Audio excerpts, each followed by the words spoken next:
Yeah, I'm in somewhat agreement with my fellow counselors who just spoke. I know that the Ninth Circuit is the most liberal circuit in the country, and if they are coming down with a suggested framework of, you know what, these people are neighbors, our fellow citizens, our fellow humans, due to a lot of circumstances outside of their control, mainly, the economic framework of this country, in my opinion, are unable to house themselves. It is cruel and an unusual punishment to criminalize that. I think the framework that the court has handed down is a suggestion to cities recognizing the balance that Councillor Goodnow is talking about between a very serious issue where funding might not be available for us to make sure everybody has a home as a municipality, right? Maybe as a country, as a state, we might have that funding. But we're trying to balance these interests of an unhoused, vulnerable population with a population that, does have private property rights, does have a community that has been really fighting, at least for the last 6.5 years that I've lived here, to kind of regrow as a downtown corridor.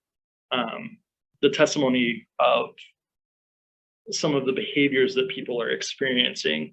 I'm trying to put myself in people's shoes, both who are unhoused and those who live in the community where this encampment has naturally sprung up.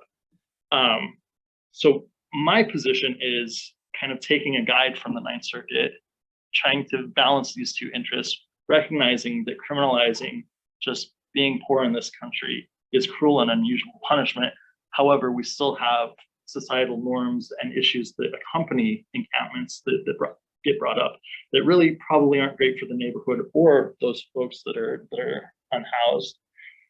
So I'm in favor of time, manner, and place restrictions, but I think that this is something that really needs a lot of public input. It needs a lot of stakeholder input.